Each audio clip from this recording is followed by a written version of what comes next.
यं स्वभावाप्ति रभावे कृष्णकर्मणाः तस्मै संज्ञानरूपाय नमोस्तु परमात्मने। अहिंसा परमो धर्म के महावीर भगवान के संत शिरोमणि आचार्य गुरुवर श्री विद्यासागर जी महाराज के आचार्य श्री पूज्यपाद स्वामी जी के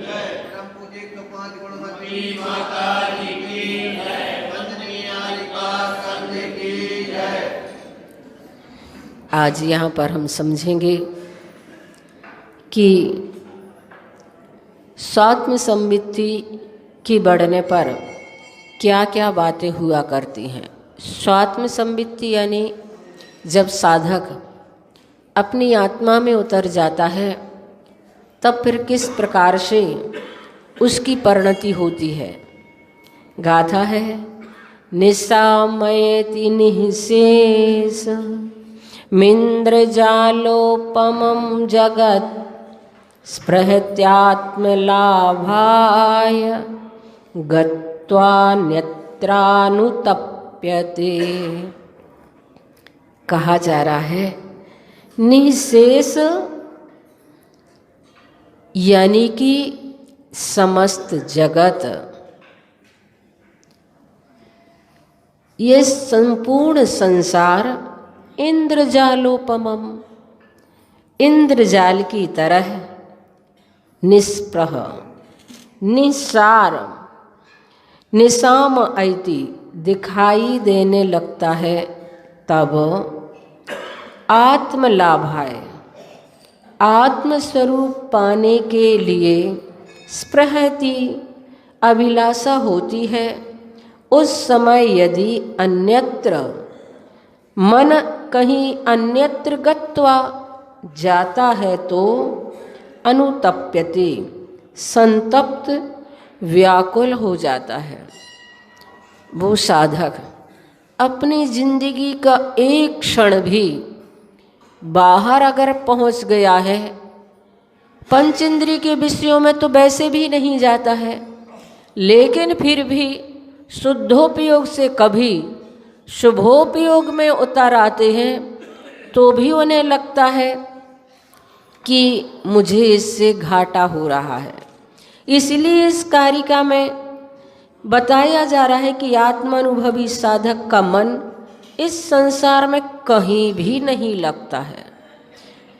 यह सारा संसार एक जादूगर के खेल की तरह दिखाई देने लगता है उसे। जादूगर जिस प्रकार से खेल खेलता है और सबको मालूम होता है कि वह पैसे भी बना देता है, लड्डू भी बना देता है, सब कुछ करता है, लेकिन सिर्फ वह एक भ्रम होता है। उसी प्रकार ये संसार जहाँ कुछ भी हमें जो दिखाई दे रहा है ये भ्रम स्वरूप है। जादूगर के खेल की तरह निस्सार रूप उसे दिखाई देने लगता है।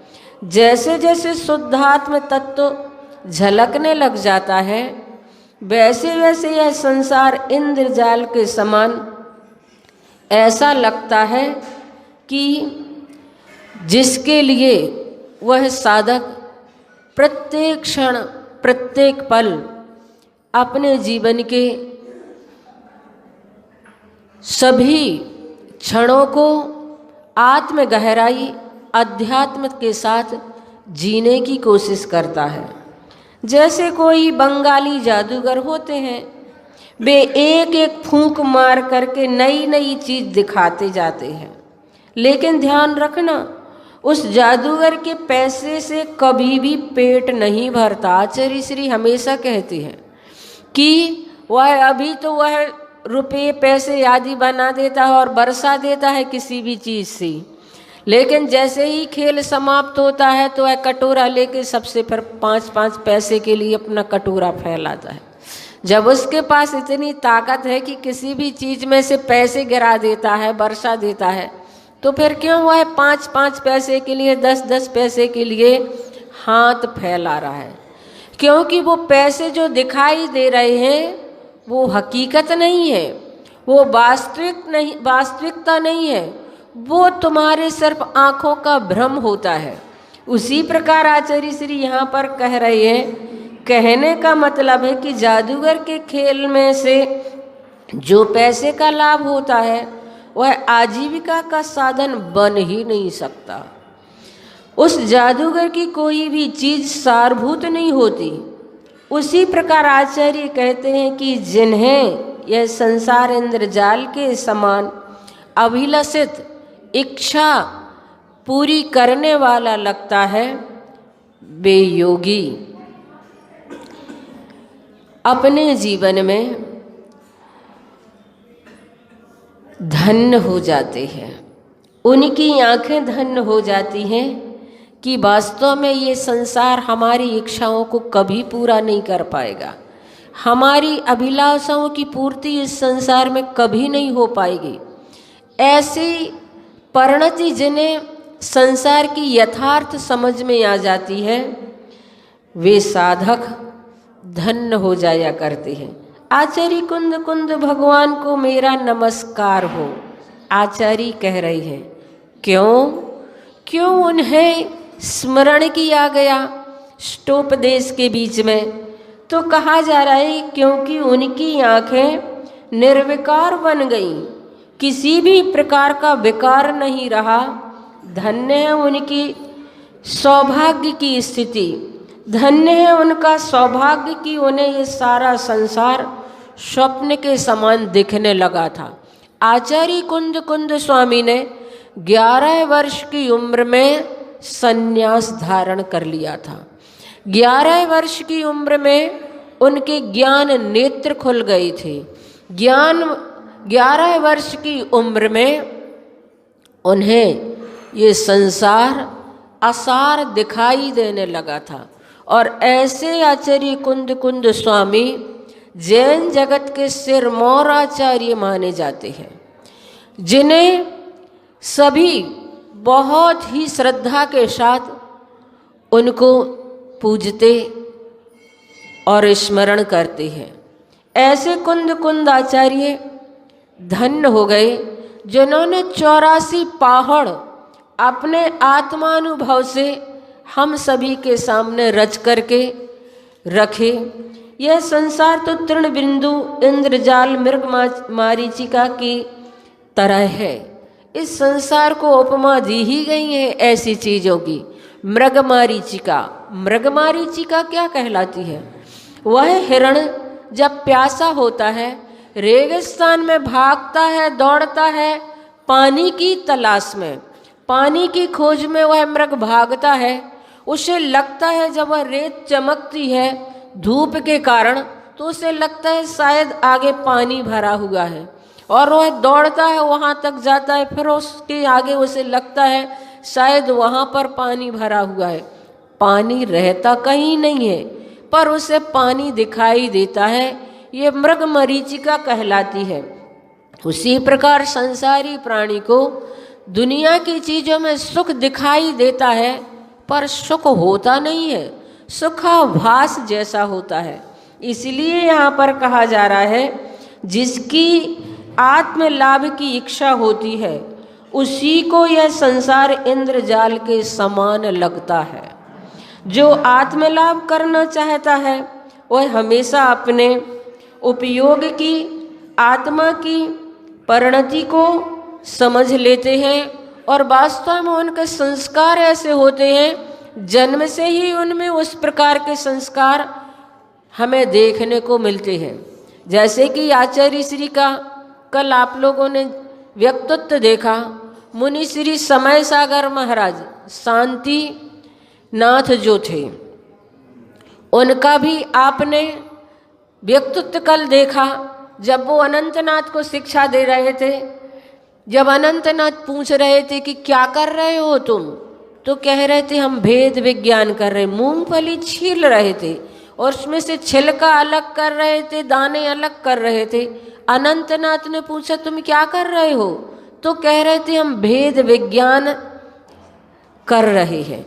यानी कि जिस प्रकार ये छिलका अलग है और ये दाने अलग है, उसी प्रकार हमारा शरीर छिलके के रूप में अलग है और हमारी आत्मा सार रूप में अलग है। इस प्रकार के उनके संस्कार बचपन से थे और ऐसे वाक्य उनके जीवन में उस गृहस्थ अवस्था में उतनी छोटी सी उम्र में से निकलते थे। और मैंने सुना कि जब उन्हें पालने में भी बैठाया जाता था तो पालने में वज्रासन लगा करके बैठते थे, पद्मासन लगा करके बैठते थे, उनका सामान्य आसन नहीं होता था। तो जो वास्तव में जो कहा जाता है कि पालने में ही हमें बच्चे के गुण देखने को मिल जाते हैं, तो वो ऐसे होते हैं जिनके पिछली जिंदगी के संस्कार होते हैं। उन्हें इस संसार में आने पर भी संसार की कोई चीज़ रुचती ही नहीं है, संसार की कोई विषय वस्तु उन्हें भाती ही नहीं है। उनका मन सिर्फ आत्म तत्व की ओर ही जाता है।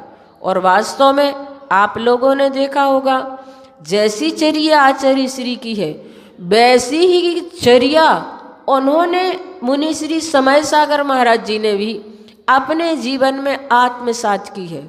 ख्याति लाभ पूजा से कोसों दूर, जन संपर्क आदि से कोसों दूर, उन्हें लगता है कि बस एकांत में शांत अपने आत्म तत्व में ही लीन रहे। ना कभी किसी से उन्हें आप लोगों ने उन्हें बात करते हुए देखा होगा, ना कभी अपनी दृष्टि को ऊपर उठाए हुए देखा होगा। और वास्तव में ऐसे साधक जो संग में जब तक रहे बिल्कुल चुप रहे, मौन रहे। आचार्य श्री से एक बार उन्होंने प्रश्न किया, आचार्य श्री ने कहा चुप होकर सुनो। वे ऐसे चुप हुए कि फिर कभी बोले ही नहीं।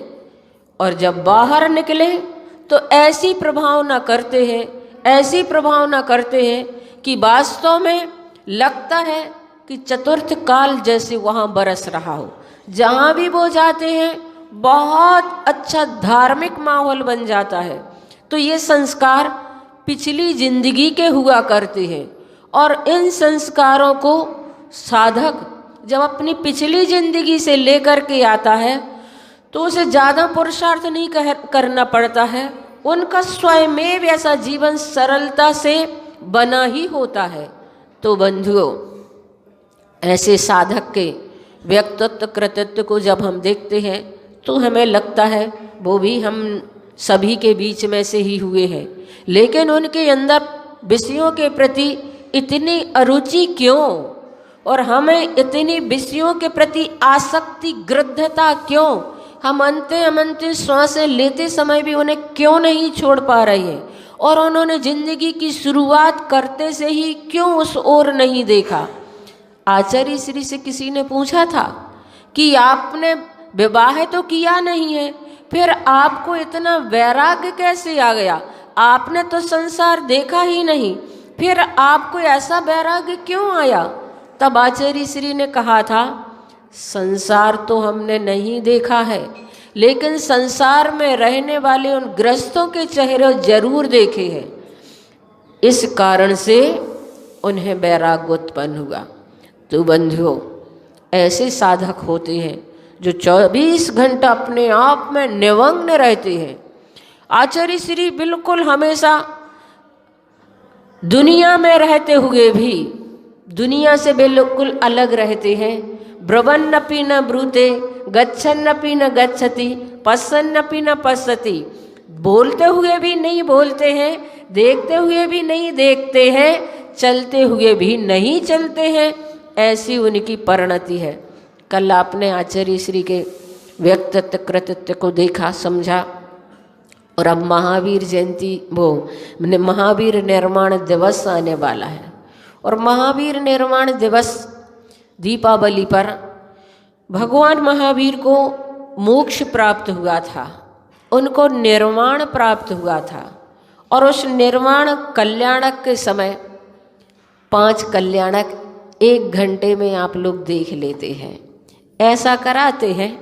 अगर यहाँ पर लोगों ने उसमें रुचि ली तो ऐसा भी हो सकता है कि दीपावली के दिन आप सुबह से यहाँ पर 6:45 बजे से गर्भ कल्याणक की क्रियाओं को देखकर फिर 8:30 तक निर्माण कल्याणक का भी वह महोत्सव देख सकते हैं कि वास्तव में एक साधक जो गर्भ में माँ के आया और क्रमिक अपना विकास करके कैसे मोक्ष प्राप्त कर लेता है।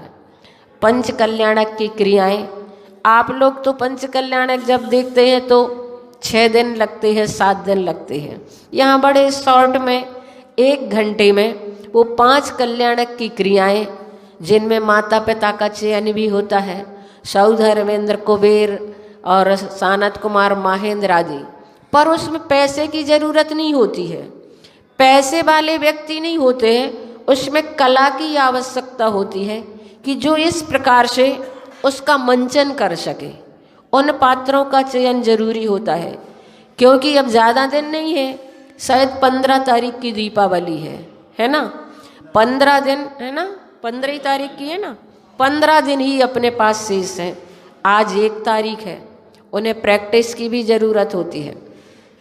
तो अगर आप सभी की इच्छा हो, क्योंकि दीपावली के समय सबकी व्यस्तताएं बहुत होती हैं, बहुत व्यस्तताएं होती हैं, कोई 1 मिनट का भी समय नहीं देना चाहता है, महिलाओं की भी, पुरुष वर्ग की, सबकी व्यस्तताएं होती है, इसलिए हम अपनी तरफ से उसको नहीं रखते हैं। अगर आप लोगों की भावना होती है, आप लोगों का मन होता है कि हाँ ठीक है हो जाएगा, तो फिर उसको भी यहाँ पर 1-1.5 घंटे में भगवान महावीर के पंच कल्याणक दिखाए जा सकते हैं। समय तो अपना हो गया है, आज मुझे आप लोगों से यही बात करना थी, क्योंकि फिर अलग से तो समय रहता नहीं है, अलग से कोई क्लास होती नहीं है, इसलिए जैसी आप लोगों की मानसिकता हो उस हिसाब से वह कार्य की शुरुआत अभी से ही करना होगी। पात्र चयन आदि जो मेरी दृष्टि में है उस अपेक्षा से मैंने सोचा है, लेकिन स्वीकृति पहले आप लोगों की जरूरी होती है। कल का नाटक आप लोगों ने देखा होगा, और ऐसे ही उसको भी किया जाता है, तो आप लोग बता देंगे। और जो निहार वाटिका का काम शुरू हुआ है कल से, उसको भी आपको धीरे धीरे गति देना है, तब कभी आप उसको पूर्णता की ओर ले जाएंगे। और बीच बीच में अगर कहीं किसी प्रकार का सजेशन की ज़रूरत होगी तो वो भी बताया जा सकता है। अगर साधु का व्यवहार हो गया तो फिर आप अपने हिसाब से तो कर लेते हैं, लेकिन फिर उसमें कई बार वो अनुकूलताएं फिर नहीं बन पाती हैं। इसीलिए जब तक हम लोग हैं दीपावली तक तो हैं ही, उसके बाद तो फिर गुरु के आदेश के अनुसार, कल भैया कह रहे थे कहीं कहीं संकेत हो गए हैं, इसलिए मैं बता रही हूँ कि शायद हो सकता है सबको संकेत जल्दी मिल जाए, तो थोड़ा सा भी अगर शुरुआत हो जाए तो हमारे दिमाग में रहेगा कि वहाँ कैसा क्या चल रहा है। इतना ही कह कर के मैं अपनी वाणी को विराम देती हूँ। 9 बार बड़े बाबा का जाप करेंगे। ओम ह्रीं श्रीं क्लीं मैं बड़े बाबा नमः।